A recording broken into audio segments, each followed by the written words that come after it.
Kia ora, good evening. A lack of enrolments has meant at least one diploma course has been scrapped permanently at the Southland Institute of Technology. Sharon Rees spoke with SIT's journalism tutor, who was surprised to be told the long-running Peter Arnett School of Journalism has been axed for good. I think it just comes down to, there wasn't any detail, but I think it just comes down to the fact that numbers have been dropping for the last few years. And, you know, there's probably other priorities that the Institute's got. And why have numbers been dropping?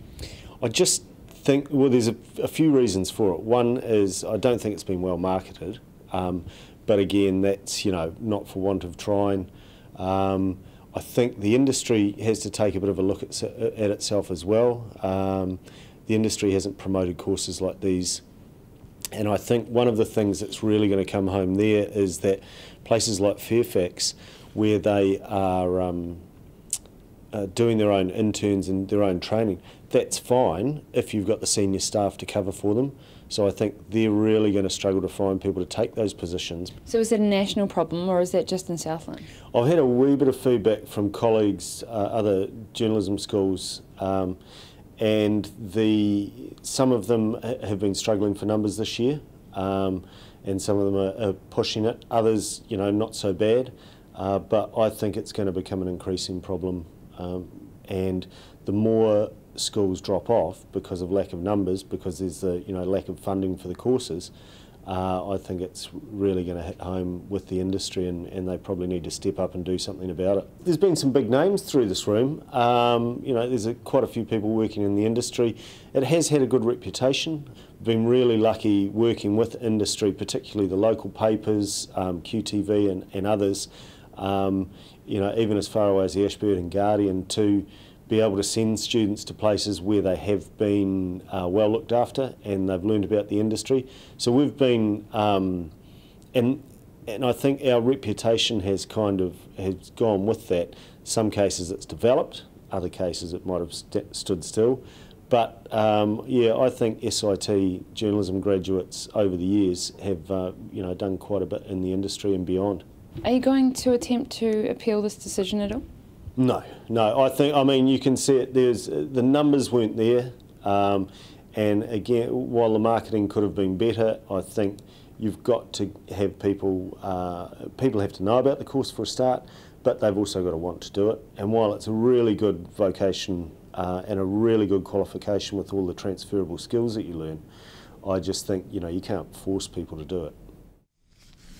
New dwelling consents fell at the start of the year but were up compared with the same time last year.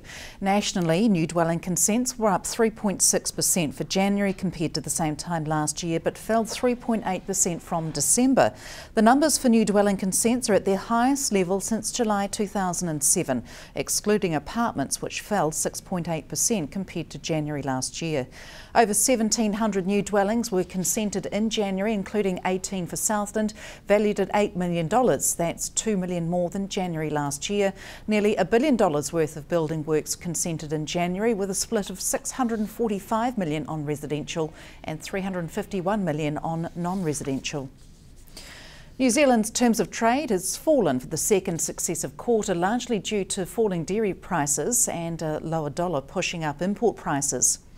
Terms of trade measure the amount of imports that can be bought with a given amount of exports, and the latest figures saw a drop of 1.9% in the 3 months to December. A 15% fall in dairy prices in the December quarter means they're now 28% lower than the March 2014 quarter peak and at their lowest level since 2013. Meat prices rose 12%, influenced by higher beef prices, gaining 23% to reach the highest level since the series began in 1971. Forestry prices rose 8.4%, with higher prices for pine logs. Southland has been luckier than some northern areas this summer, with threads of long sunny spells dampened by wet conditions in February and a new record set during the month. With no drought in sight and any potential now gone, southern residents can ease into autumnal season with peace of mind. Much of the country, particularly eastern areas, have slipped into a big drought situation over last spring and into the summer. We had a couple of dry months this year, December last year, January this year, but fortunately we've had enough rainfall over the southern region to back ourselves away from the drought. So that rainfall's been our saving grace. How much have we had? Well, a lot more than people realise this month. We actually had 40% more than normal, and we actually had normal rainfalls over the whole region by the 9th of February. We had a particularly stormy period in that first week, and it brought widespread rain. After that date, we had another 20 mils, but most of that fell in only 2 days, and there was a lot of bright, hot, sunny weather in that second half of the month. So quite intense rainfalls for short periods of time? Yep, that's right. We had some very heavy rainfalls in the first. I think on the 4th and the 5th and the 6th we had hail, we had thunder. The 5th was the coldest ever day we've recorded in February in Southland, when the mercury only got to 9.6 degrees, and that's going back to 1905. Gosh, only 9.6. Now, what about sunshine hours? How are we stacking up with those? Well, above normal. It's quite hard to work out, isn't it, after that first week? But the month really recovered. The weather recovered in a big time after, I think, about the 10th or the 11th. We had a lot of sunny days. Couple of showery days, but a lot of the time long sunshine hours, and the heat returned. And speaking of heat, we've had some very warm temperatures, very warm nights as well. Yep, that's right. I think the highest temperature last month was 25.4 degrees, which doesn't approach any record, but we had a sequence of 10 days where I think it ranged between 20 and 25 on 8 of those 10 days. And some of those nights it stayed up around 13, 14, 15. In fact, only 2 nights ago, we are into March now, but the overnight low was only 17 degrees, so it was a very warm night. What can we expect for March, do you think, Andy? The million-dollar question, which I'm never really prepared for. But it's going to be a month of another mixed month. It's the first month of autumn. It looks like the weather in the next 8 or 10 days is going to be quite changeable. There'll be periods of rain over much of the south and western parts of the South Island. There'll probably be some falls in the Canterbury area, I think, late this coming weekend and early next week as well. So it's a slow slip into a normal type of autumn pattern. Stay with us after the break. NASA launches a balloon from Wanaka and a palette knife exhibition comes to Invercargill.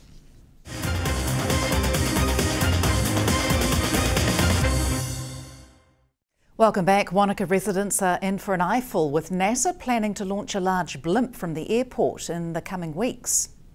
NASA are launching a scientific balloon which is nearly 100 times larger than a typical blimp and can fly scientific instruments to altitudes above 100,000 feet. The super pressure balloon will be let loose on Sunday the 15th of March, weather permitting, and NASA hopes the flight will further validate super pressure technology, providing invaluable science at a relatively low cost. Fueled with helium and vented into the atmosphere, these large zero pressure balloons rise and fall with atmospheric pressure, which changes drastically with the day-night cycle. It'll carry a 5,000-pound payload, including tracking and communications equipment. Residents within a 2.1 kilometre radius of the Wanaka Airport are being advised to stay indoors for 2 hours while the launch takes place.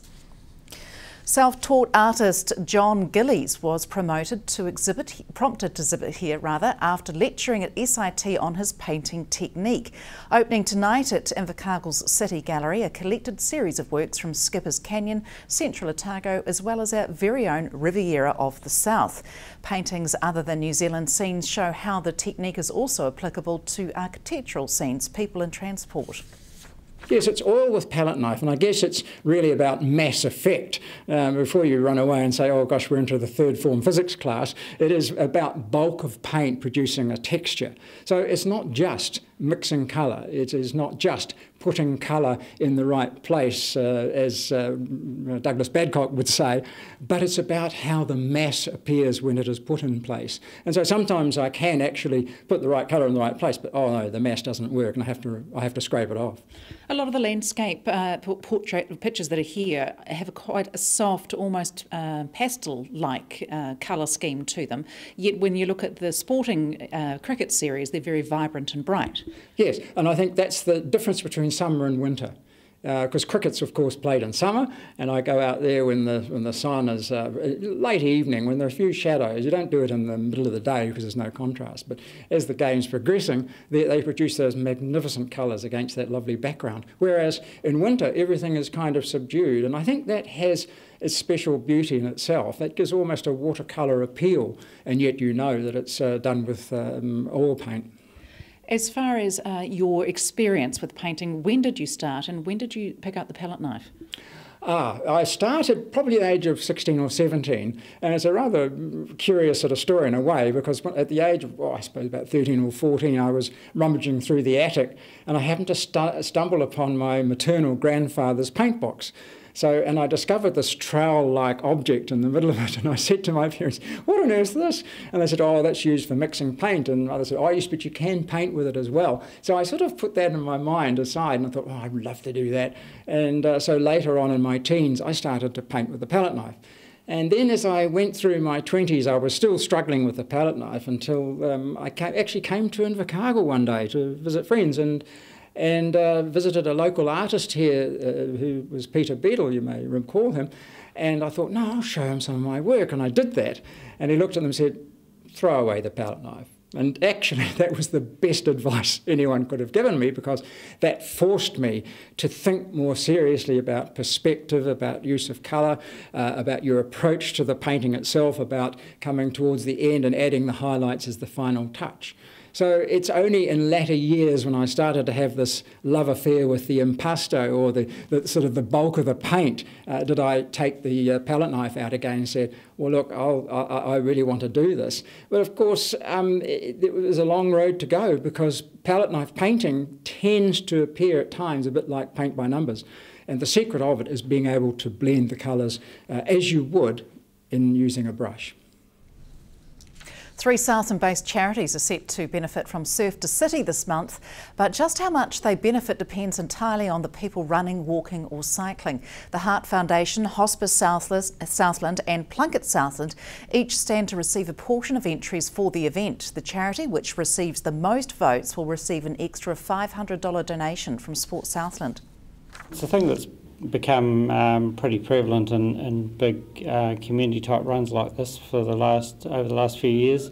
Really came out of us going to the Eventing the Future conference last year, and we had a speaker from the UK who presented a paper on that option around these sort of events. We've always had a long-standing partnership with Heart Foundation and Athletics Southland, but we thought broadening out to those 3 charities, Plunket, Hospice and the Heart Foundation again. We're hoping to reach a slightly broader market through their databases, and also it's an opportunity for them to engage their support teams to fundraise extra dollars rather than just relying on that dollar per head type donation. Are you expecting this year to be bigger, or is it going to be much the same as last year? No, it's all about getting it bigger. We shifted the date out. We've traditionally been in early Feb, so we pushed it out to mid-March, which we hope will become a sort of permanent date and gives us much more opportunity to engage with schools as well, who normally would only just been back that week. So how much will be donated to these charities? Well, they get $1 per, $2 a head, nominated by entrants to those respective charities, and $1 for children. But the big opportunity for them is to actually engage their people to maybe get sponsorship themselves, or otherwise ramp up the amount of money that they're doing. It's a big thing overseas. A lot of events now have by far the majority running in, say, a charity partner's T-shirt, and raising, up to hundreds of dollars on behalf of the charity. And have you had a lot of entries so far? Yeah, we have solid entries. We've had online entries this year for the first time. Normally we've just done the old paper-based manual ones, which is a bit of a nightmare for us, so we're trying to get away from that. It'll take a few years. And we've got very strong corporate entries this year. We've got big groups from the likes of the Smelter, Fonterra, City Council, etc. So yeah, looking good. Time now to check out the weather for today, Tuesday the 3rd of March. Your forecast on Q is brought to you by Environment Southland. Environment Southland wants to know what you think about our recreational water areas. Where do you go? What do you do? Add your thoughts about the water quality. You could win one of 5 $100 vouchers simply by completing their survey. The survey will help them find out whether the water is being tested in the right places and how the service can be improved. Complete the survey online by going to Environment Southland's website, or pick up a hard copy from Environment Southland. the Southland District Council, Gore District Council, Invercargill City Council or Public Health South. Taking a look around the nation at the temperatures. Auckland coming in on 24 degrees today, 25 for Wellington, Christchurch come in on 18, Dunedin 17, 19 the high for Queenstown. More locally, Gore had 17 degrees today, Invercargill City 15 and Stewart Island reached 14 degrees. Tomorrow, mainly fine with light winds, rain at times about Stewart Island and northwesterlies developing, 23 the high for Winton and Wyndham tomorrow. Fine conditions for Invercargill City, highs of 11 overnight and 23 the high for Invercargill and Gore. Te Ao now looking at a high of 11 overnight, 22 the high there, Queenstown nightcaps heading for 23 degrees. And to the marine forecast for Fovo, northwest 15 knots, tending northeast 25 knots, southwest swell 2 metres, sea becoming rough, fair visibility and rain. And for Pusica, northwest 25 knots to northwest 25 knots, southwest swell 3 metres and northwest swell 2 metres, becoming very rough seas. And with the long range forecast, it should be high cloud and northerlies on Thursday, early rain with a southwest change with winds tending easterly on Friday and occasional showers clearing with easterlies dying out on Saturday. Netball action next on Sport with round 1 of the ANZ Championship, but from the news team it's good night.